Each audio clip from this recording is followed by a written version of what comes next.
외계인이라고 생각이 아니라 느낌을 많이 받습니다. 앉아서 얘기했어. 앉아서. 미국에 가니까 영어가 안 통해가지고 외계인으로 됐죠. 한국에 돌아왔는데 역시 안 통합니다. 모든 게 낯설어요. 그런 거는 뭐 한두 가지가 있는데 여기는 목사님들이 모이는 곳이고 통신도는 안 계신가요? 통신도 분이 계시면 우리가 안수조사 목사 만들 수 있습니다. 목사 만드는 거는 법은 없는데 관례에 의하면 낡은 교단에서 안수받은 세 사람이 공공연하게 안수를 주면 그게 목사가 되더라고요. 장로교는 어떻게 출발했는지 모르는데 칼빈은 목사가 아니죠. 장로입니다. 그러니까 장로가 줘도 돼요. 여러분이 뭐 알고 하시는지 모르겠는데 그게 정말 별거 아닙니다.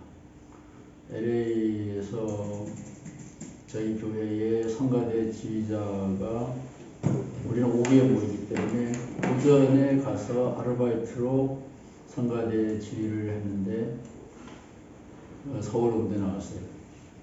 근데 그 교회 목사가 나중에 알고 보니까 안수도 받지 않는 가짜 목사였어요. 근데 그 가짜 목사는 성공리에 목회를 하고 후임자에게 교회를 물려줬는데 이 후임자가 내가 주도권을 잡았다고 생각될 때 폭탄 선언을 한 거예요. 이 교회를 지은 창립자는 가짜 목사고 신학교 다닌 적도 없고 안수 받은 적도 없다. 근데 교인들은 창립자의 편을 들어서 그 진짜 목사를 쫓아냈습니다. 이게 실화입니다. 목사 목회 바깥에서 보면요, 그 정말 웃기는 거예요. 저는 미국 유학 가기 전에 안병무 선생님하고 가까이 지냈는데 안병무 선생님이 서남동 교수하고 동시적으로 문선명이한테 논문을 써달라는 부탁을 받았답니다.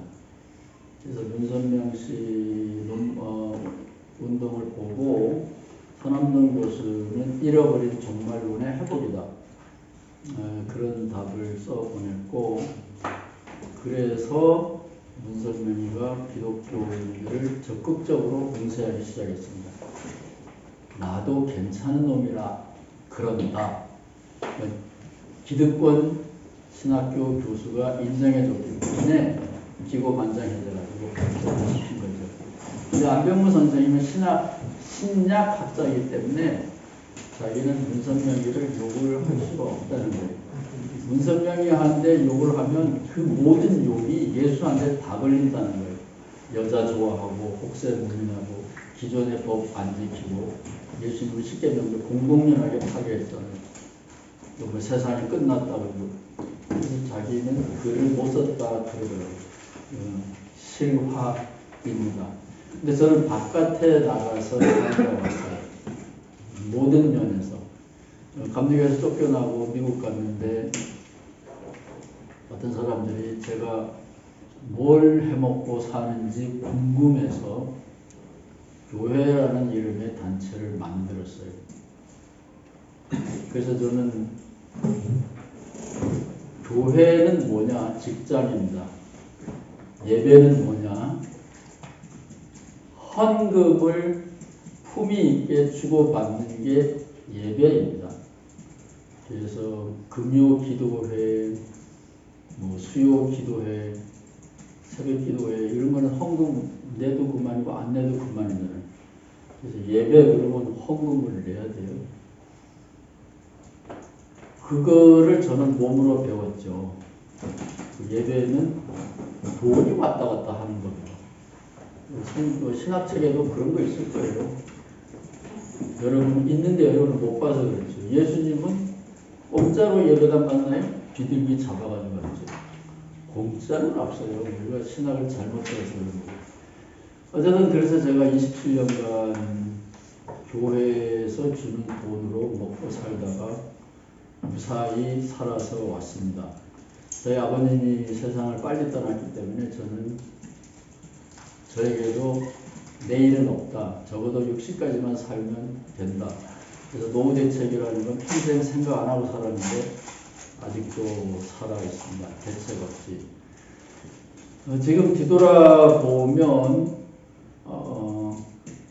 LA에서 했던 그 27년간의 목회는 신학교에서 배울 수 없는 신학교실이었습니다. 그래서 예배는 돈이 오고 가는 곳입니다. 품위 있게.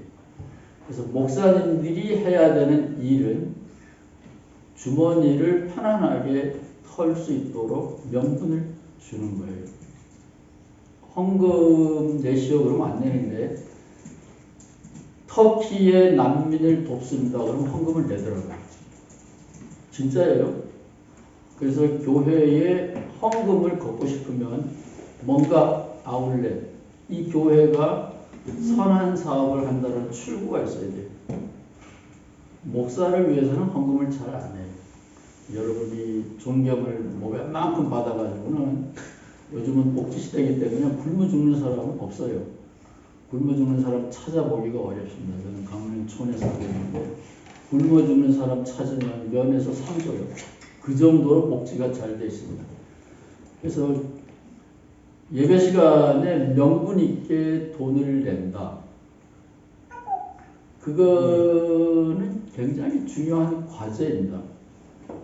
여기 여성분들도 계셔서 죄송하지만 제 부전공이 윤리인데 미국의 윤리학자들이 이렇게 말합니다. 기독교 윤리는 아직 멀었다. 돈과 하나님의 나라를 접목시키는 것을 공개적으로 하기 전에는 은근슬쩍 기독교 윤리는 사기치는 거다. 내가 지난밤에 어떤 연인하고 어떤 음식을 먹으며 어떤 게임을 하며 재미있게 놀았다. 이 남자들끼리는 모여서 한다게 여성이 없으면. 그러나 아무리 가까워서 부자지간이라도 부부지간이라도 돈을 어떻게 벌어서 어떻게 쓰는지는 비밀이다. 이건 기독교인들 순 껍데기다, 뭐 가짜다 그런 얘기입니다. 어쨌든 저는 바깥에 가서 살았어요. 외계. 여러분이 살고 있던 한국, 여러분이 안수받은 그 교단 안에 머물러 있고 뭐 이런 거는 안에 계시는 분들이잖아요. 그래서 여러분들에게 굉장히 낯선 이야기가 될 겁니다. 어쨌든 제 얘기는 이제 간단하게 드리고 여러분이 질문거리만 주겠습니다. 제가 좋아하는 신학자, 저보다 나이가 한 10년은 많을 텐데 단 큐핏이라고 하는 신학자의 이 낙, 이거는 종교 지도자, 목사가 사람들에게 주는 건 구원이 아니고 하나님이 아니고 살아가는 재미를 주는 거다. 쉽게 말하면 그겁니다. 이 사람은 영국 사람이기 때문에 횡설수설하고 어렵게 썼어요. 근데 대한민국에서 제일 무서운 게 중2 남학생이라면서요. 제 제자 목사가 너무 불타고나가지고 아이에게 줬던 핸드폰을 박살을 냈어요. 왜냐하면 아이가 10시가 되면 내가 어디에 있다 알려달라 그랬는데 친구들하고 놀면서 안 알려주는 거예요. 그래서 화가 나가지고 이 비싼 핸드폰을 깨쳐서 땅바닥에다가 떨어뜨려서 파괴가 됐습니다. 내 손에 아니라 이게 아들은 신난 거예요. 이거 없으면 개목거리가 없으니까 마음 놓고 늦게 와도 되는 거예요. 그래서 인천에서 목회 크게 하는 목사님인데 한 달 있다가 결국은 살살 빌어가지고 이 핸드폰을 다시 목에다가 걸어줬답니다. 중2가 제일 무섭다 그러죠. 그 중2 학생을 구원할 수 없으면 기독교는 희망이 없다고 봅니다. 지금 젊은이들은 생각이 우리하고는 완전히 달라요. 그 무서운 젊은 세대들, 똑똑한 젊은 세대들에게 기독교 이야기를 어떻게 전할 수 있을까? 예수님 시대에는 그런 전설이 있죠. 내가 외발로 서 있는 동안에 당신이 나를 설득시키면 내가 유대교로 개종하겠습니다.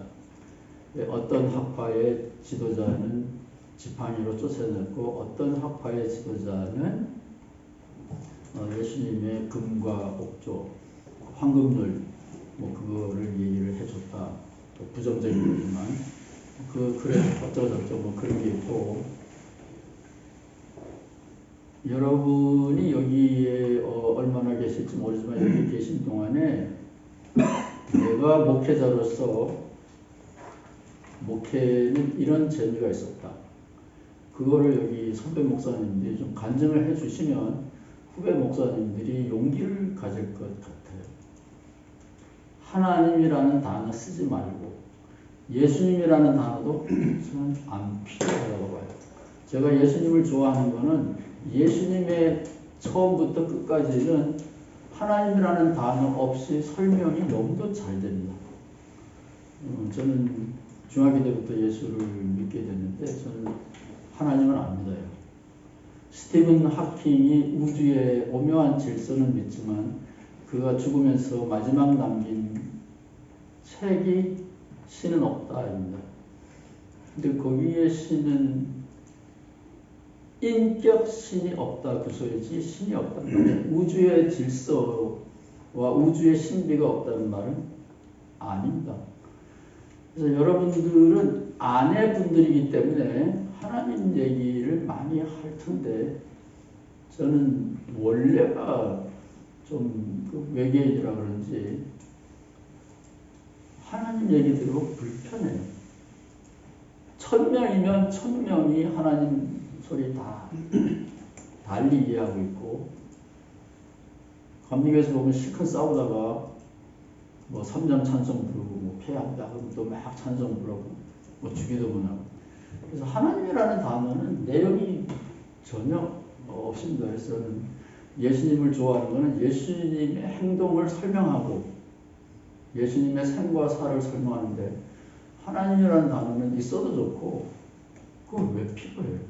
그래서 저는 저처럼 이상하게 생각하는 사람은 흔하지는 않던데 이 남큐핏이 그쪽으로 가고 있습니다. 그래서 적어도 한 사람, 제가 아는 유일한 사람 같아요. 이런 사람이 있기 때문에 제가 용기를 가지고 여러분에게 예수 얘기를 하려고 합니다. 신이 없다라는 말은 스티븐 하킹이 누군지 대충은 아시죠? 이론 물리학자고 20살에 갑자기 르게릭병인가요? 걸려서 신경이 마비됐는데 브레인은 살아가지고 소통은 했고 그래도 결혼은 2번인가 3번 했죠. 어쨌든 그런 사람인데 그분이 없다라고 하는 건 인격신입니다. 인격신이 뭐냐 얘기하면 또 3000% 빠지니까 인격신은 한국말로 하면 차별하는 신입니다. 공평하게 사랑하는 신, 해와 달과 별, 바람 그런 거는 신보다 강하죠. 지진 참 무섭죠. 그렇지만 차별하지 않기 때문에 인격이 없는 겁니다. 감이 좀 잡히십니까? 여러분 인격신들은 얼마나 고상해요. 그거 다 엉터리 신학자들이 괜히 엉터리로 어렵게 만들어서 그래요. 그 인격신이라는 거는 변덕스러운 차별하는 신을 말합니다. 자 이제 건너뛰고 4번 목회 아닌 목회. 저는 목회를 하려고 목사가 된 것은 아닙니다.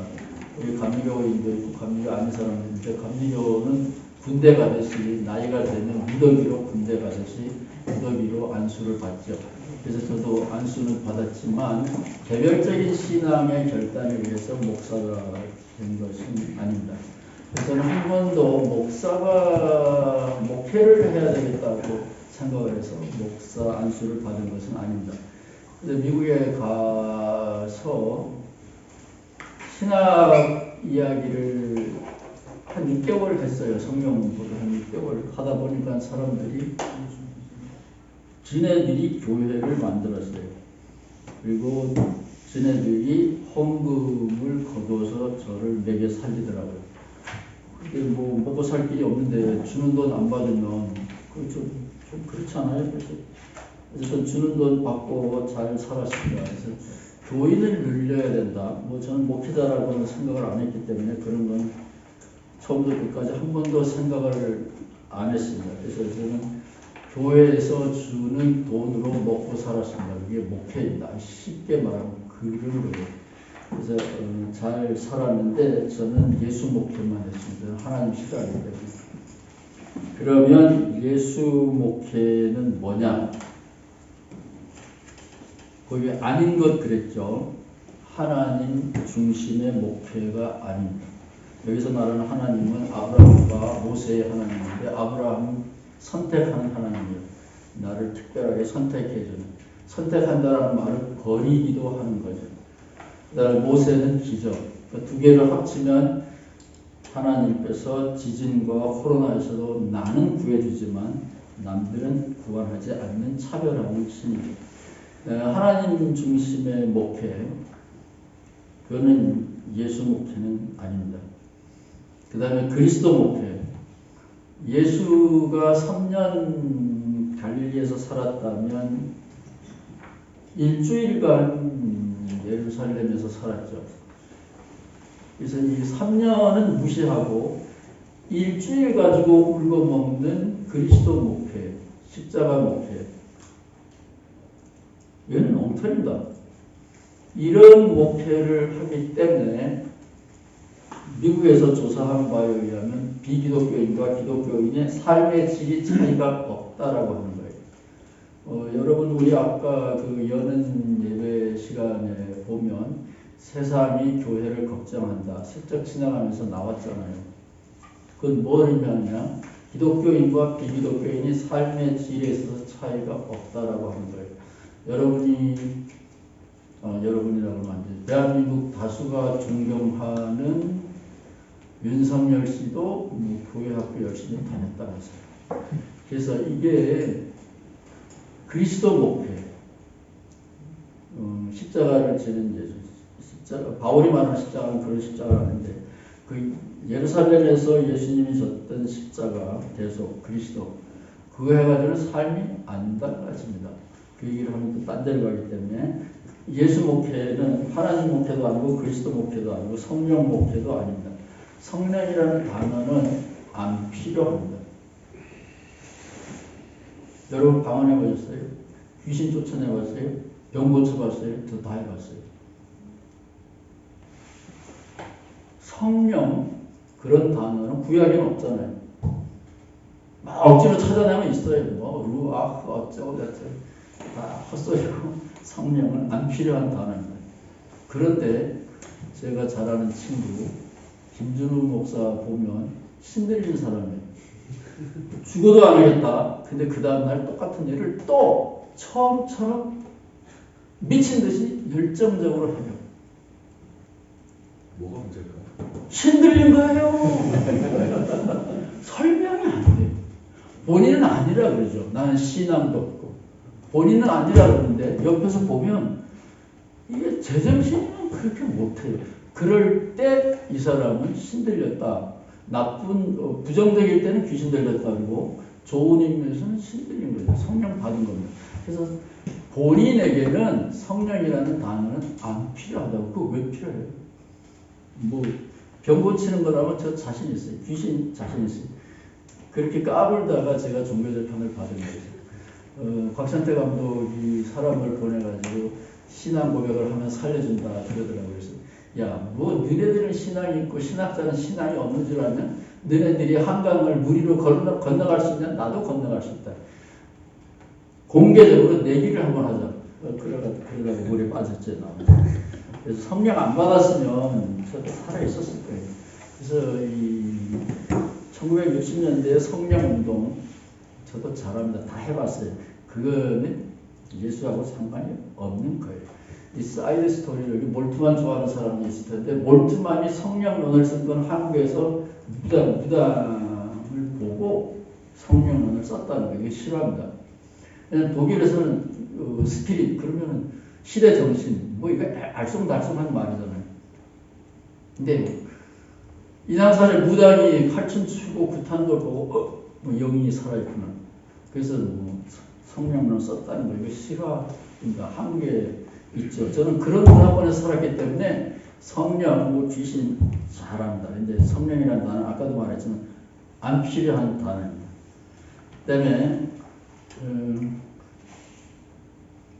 삼위일체 목회 장로교 출판사에서 낸 책이 밀리오리의 무슨 교의학 개론인가 뭐 있는데 이정배가 제일 먼저 이 밀리오리의 책을 번역했었는데 이정배가 무슨 생각을 했는지 모르지만 이 밀리오리의 책이 미국에서 제일 많이 사용되는 조지신학 교과서인데 이 밀리오리가 프린스턴 신학교 교수죠.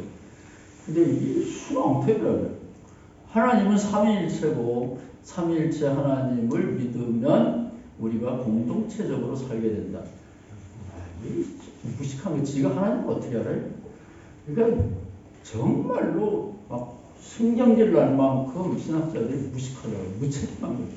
지가 하나님이 셋인지 넷인지 가봤어요? 그리고 미국 사람의 그 기독교 그 믿은 지가 언젠데 지금 와가지고 갑자기 하나님은 삼위일체라는 걸 자꾸 강조하면 그 개인주의적인 미국 사람들의 개인주의가 극복이 될 거다라는 이런 환상. 이 밀리오리가 아마 교회도 안 나갈지 몰라요. 신학교 교수들 교회 안 나가는 사람들 진짜 많습니다. 놀라지 마십시오. 그 다음에 예수 목회는 승리나 성공 뭐 그런 거하고는 상관이 없습니다. 제가 말하는 예수 목회는 예수 세미나가 예수 자료를 많이 발굴해냈고 김준호 목사님이 열심히 번역을 해냈지요. 놀랍게도. 근데 그것을 목회 현장에서도 소화해낼 수 없을까? 뭐 그런 의미에서 2005년에 예수 목회 세미나를 열기 시작을 했는데요. 참 여기 처음에 왔을 때 참여했던 사람도 여기 몇 분 계시고 그동안에 세상을 떠난 가슴 아픈 사람들도 있고 그러네요. 그때만 해도 우리는 개신교 목회자들을 상대로 했기 때문에 설교가 우리에게 가장 중압감을 줬고 그래서 설교를 어떻게 예수님과 연결해서 설교를 할 수 있을까 그런 주제로 모였는데 여기 장로님들은 안 계시죠. 목사님들 설교 고민하지 마십시오. 제 조카가 젊은 목회자가 교회를 이제 새로 부임하면서 고민을 많이 하니까 그 교회의 유력한 장로님께서 말씀하시기를 목사님 설교 고민은 하지 마십시오. 더 못하면 우리가 다 들어봤고 압니다. 유튜브에 많이 있습니다. 우리를 사랑해 주기만 하면 됩니다. 설교 고민하지 마세요. 사랑이 확인이 되면 아무 소리나 해도 은혜 받아요. 우리를 사랑한다라는 신뢰가 안 가면 저 친구 말은 잘하네. LA에서 온 우리 교회들이 그래요. LA 교회 제가 신학교 한국 프로그램이 있었어요. 그래서 저희 LA 교회의 절반이 신학생과 그 가족이고 목사님들이 그러니까 이상한 특수한 집단이었죠. 근데 어떤 목사님은 정말 매끄럽게 설교를 잘해요. 근데 죄송합니다. 이 교회 올 때 옷도 좀 야한 거 입고 오고 슬리퍼 찍찍 끌고 오고 자동차는 최고급 자동차 타고 다니고 뭐 그래. 근데 설교는 너무 잘해요. 교인들이 앉았다. 설교 한번 잘한다. 그래요. 설교 부담 갖지 마십시오. 진짜로 부담 갖지 마십시오. 교인들이 다 알아요. 바로 살아라, 복 받는다, 그거잖아요. 그 이외에 뭐 설교 또 할 게 있어요? 이건 그런 건 아닙니다. 그래서 제가 말하는 예수 목회는 2005년에는 잘 모르고 예수 세미나가 예수에 대한 자료를 너무 많이 발굴해냈기 때문에 이거를 목회 현장에서 소화해내야 되겠다라는 사명감 때문에 한 것 같아요. 근데 지금은 이제 다 은퇴를 했기 때문에 여행이 끝나면 내가 로마 여행이 끝나면 로마가 더 잘 보일 거 아니에요. 처음에 갔을 때도 사전 답사를 하지만 끝나고 나면 로마가 어떻다 좀 잘 알듯이 이제 인생도 끝나가고 목회가 다 끝났기 때문에 내가 뭘 했는지 이제는 이해가 된다. 제가 예수 목회를 했고요. 예수 목회는 갈릴리에 있는 3년간 예수인데 1. 한 사람이 천하보다는 아니겠지만 천하처럼 소중하다.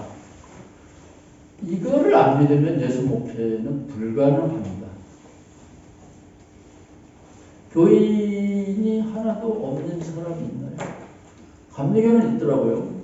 이 예수 목회 세미나에 온 감리교 목사들 서너 명이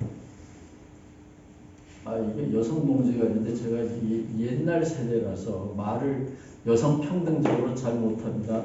새겨 들으십시오. 뭐 마누라 하나 놓고 마누라가 둘인 사람 없겠죠. 3년간 교회 개척을 해야 안수를 받으니까 자기 부인 놓고 3년간 설교했다라는 거예요. 참 위대하다. 어떻게 그럴 수 있느냐. 그러니까 뭐 아버지 교회나 큰 교회 가가지고 얻어먹고 간판 걸고 3년 동안 무슨 교회다. 교인 없으니까 마누라 하나 놓고 설교했다. 참 대단한 거예요. 한 생명이 천하보다 더 소중한 거죠. 그래서 제 제자가 3,000명이 교인이었어요.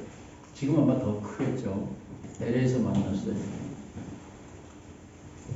근데 밥 먹고 이야기하고 2시간 있다 헤어졌는데 점심값도 물론 안 내고 저는 뭐 교인이 7, 80명 됐을라나 많으면 보통 30명이고 지가 내 제자고 돈도 많이 받는데 돈 없다 소리 계속하고 그래서 물어봤어요. 왜 돈이 없냐? 교인이 3,000명인데 옆에 교회는 교인이 5,000명이라는 거예요. 그래서 이 친구의 머릿속에는 교인 마이너스 2,000명이에요. 이게 실화입니다. 이게 진짜예요. 이게 어제도 이틀 전에도 어떤 목사 만났어요. 이건 장로교 목사예요.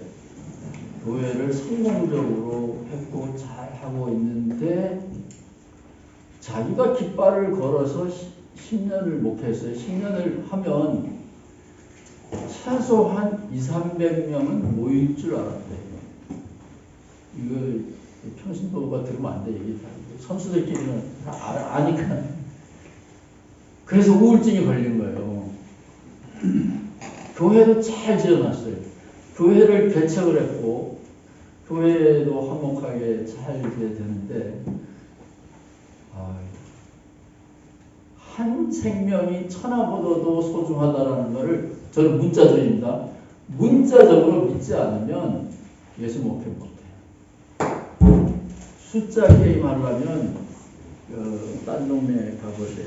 두 번째, 예수님이 십자가에 달려 돌아가셨다.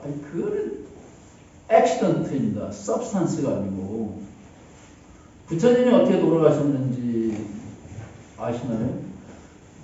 80세에 굶고 있다가 그 돼지고기 죽 먹고 콜레라인지 뭐 이질인지 걸려서 세상을 떠났습니다. 그래서 불교에서는 부처님의 죽음에 대해서는 이야기하지 않습니다. 아무 의미가 없어요. 액시던트니까. 사고였으니까. 사고로 죽을 수가 있잖아요.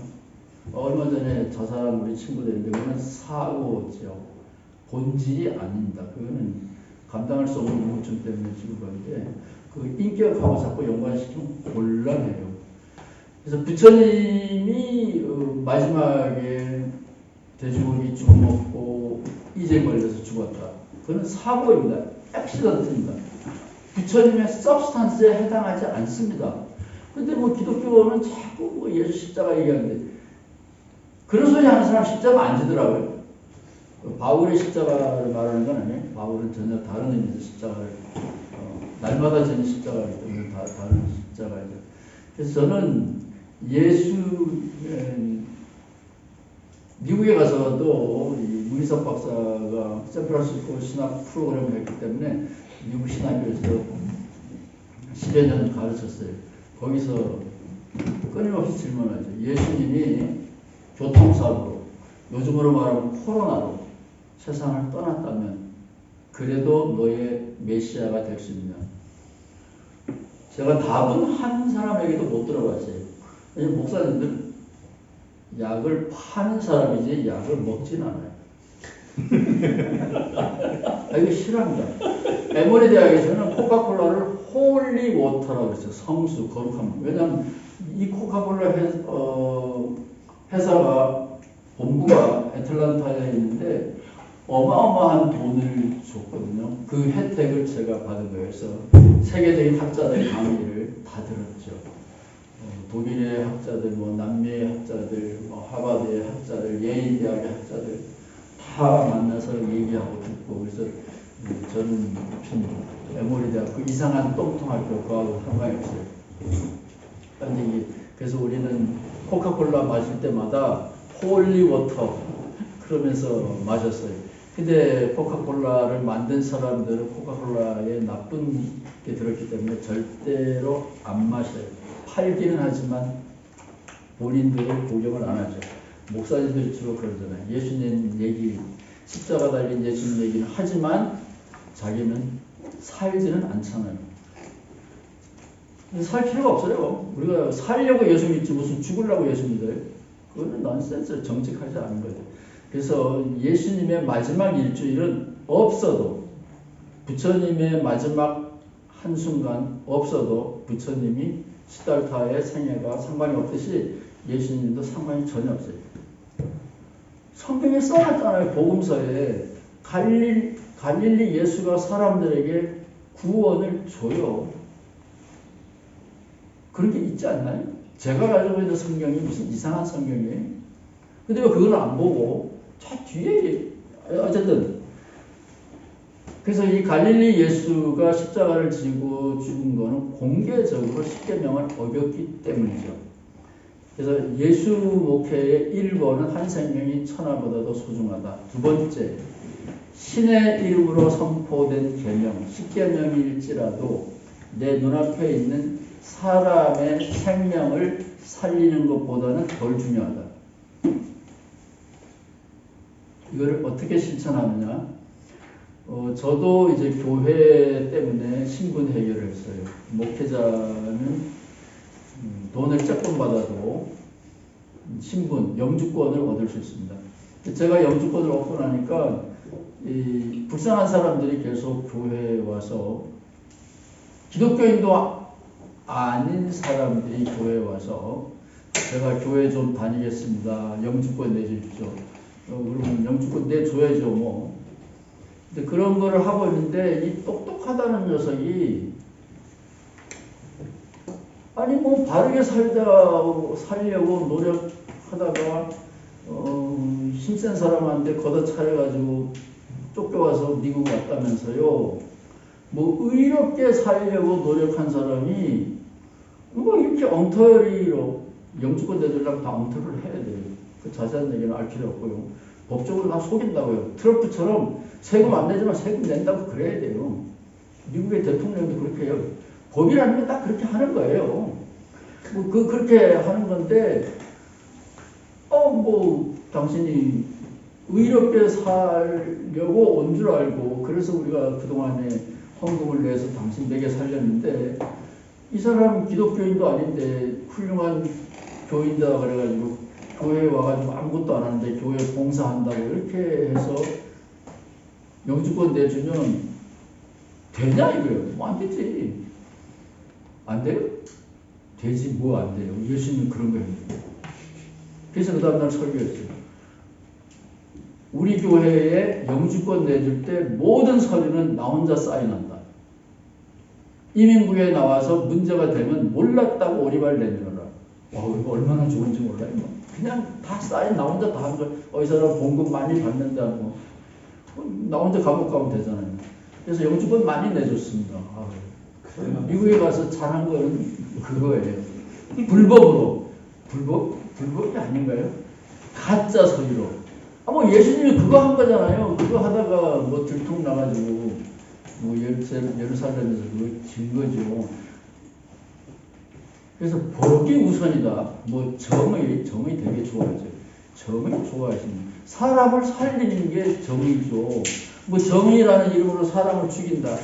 그런 게 어디 있어요? 배터리가 다 됐네. 그래서 사람이 소중한데 십계명보다도 사람이 소중하죠. 그 예수님이 그거 보여준 거잖아요.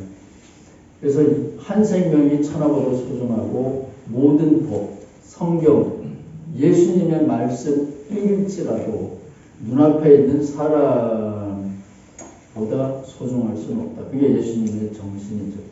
세 번째는 제가 이제 인생 말년이 되니까 여러분 은퇴를 하더라도 뭔가 일이 있죠.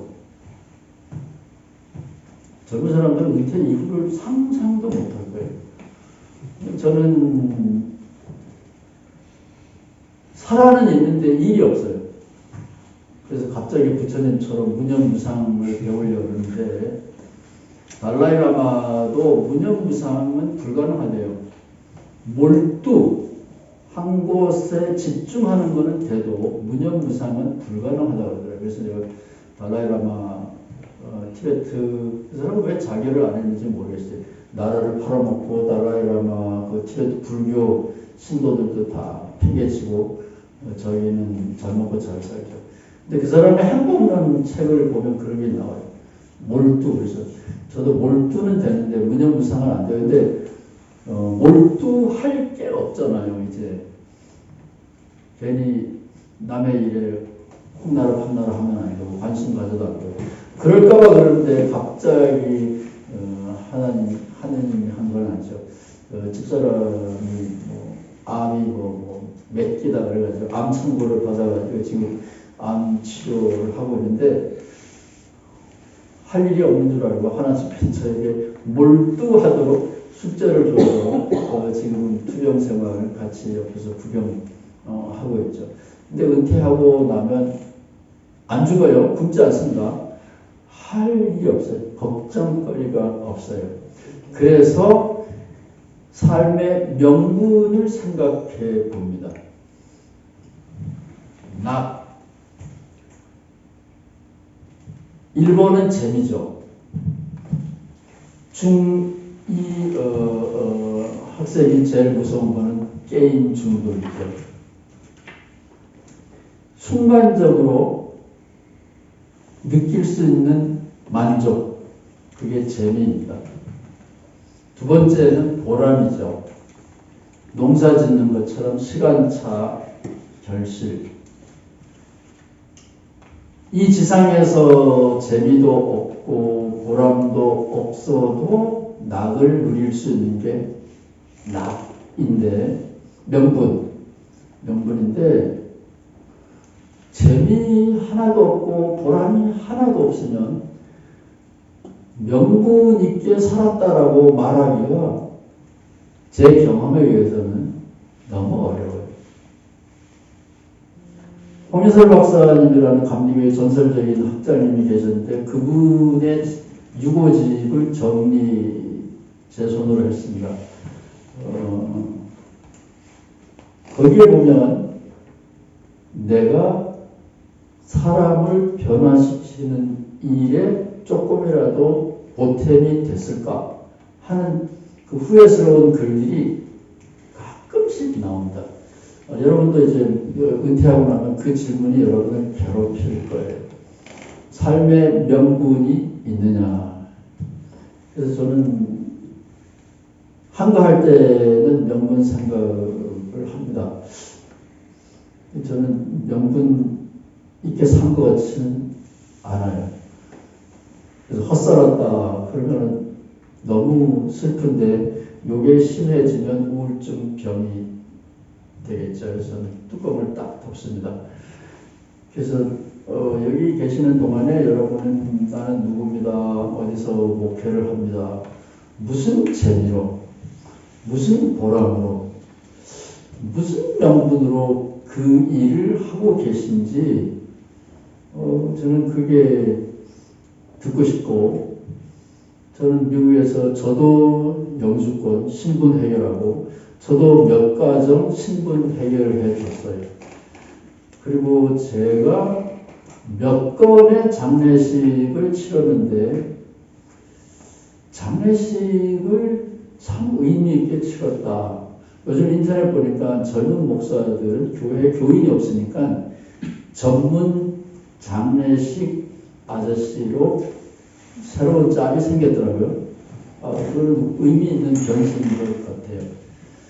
그래서 그 교인들이 어른들은 어느 날 갑자기 세상을 떠나고 자녀들은 뒤늦게 와서 엄마 아빠의 죽음을 슬퍼하는데 그 말년에 제가 그 고인들하고 같이 신앙생활하면서 주고받았던 이야기를 들려주면 그 유족들이 그렇게 즐거워하더라고요. 너희 엄마 아빠는 이런 것 가지고 고민하면서 기뻐하면서 살았다.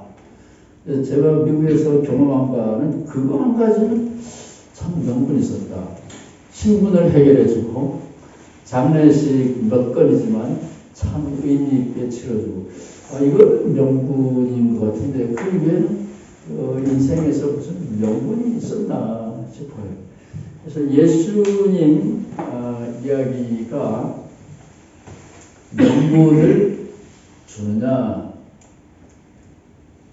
생명을 살리고 돌보는 재미. 아까 예수님 목회의 첫 번째는 한 생명이 천하보다도 소중하다고 그랬죠. 그거를 풀어서 설명하면 생명 하나를 돌보고 시들었던 꽃이 물 주면서 이것이 피어나는 걸 보고 기쁨을 느낄 수 없다 그러면 세상에서는 예수도 구원할 수 없다고 봐요. 그렇다고 해서 나쁘다는 뜻은 아닙니다. 제가 LA에서 목회하면서 잊을 수 없는 사람 하나를 만났는데 그 사람은 제가 말하는 거하고 정반대의 쾌감을 느껴요. 사냥을 즐기는데 사슴 맞춰가지고 피를 흘리면서 공중으로 나가 떨어지는 것을 보면 진짜 온몸이 짜릿하대. 결국 2번 결혼하고 다 이혼하였는데 뭐 나쁘다, 뭐 옳다 그건 아무 의미가 없어요. 본인은 그게 즐겁다라는 거예요. 뭐 어떻게 하겠어요. 살리는 것보다 생명을 낳고 돌보고 시드는 꽃이 다시 기운을 차리고 이런 것보다 그 피토하는 걸 보면 그렇게 즐겁다는데 그건 뭐가 그래요. 내가 그렇게 만들어졌는데 뭐 그건 어쩔 수 없죠. 그래서 어떤 사람은 선천적으로 하나님하고는 거리가 먼 사람이 있을지도 모르지만 저는 생명을 돌보는 재미. 그래서 예수님은 이 종로 상가에 있나요? 파고다 공원의 할아버지들처럼 죽어도 좋아. 파고다 공원에 있는 할아버지들이 뭐 옛날에는 500원이라는데 요즘은 10,000원 하나요? 그 아줌마들이 가져오는 라면 먹고 잠깐 즐기고 그러면 그러다가 이제 짝을 만나면 죽어도 좋아. 저는 예수님이 뭐 카잔차키처럼 막달라 마리아하고 제대를 받는지 동성애를 해서 베드로하고 제대를 받는지 그건 모르지만 저는 예수님이 밭에 묻힌 보화를 발견하고 모든 것을 팔았다. 이 대목을 저는 문자적으로 믿어요.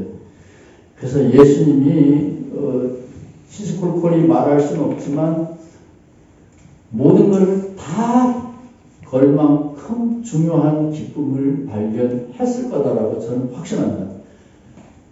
그래서 저는 예수님이 이 지상에서 그 예루살렘 가기 전에 이 갈릴리에서 이미 파고다 공원의 할아버지처럼 죽어도 좋아. 그를 경험을 했기 때문에 그 길을 갔다라고 봐요.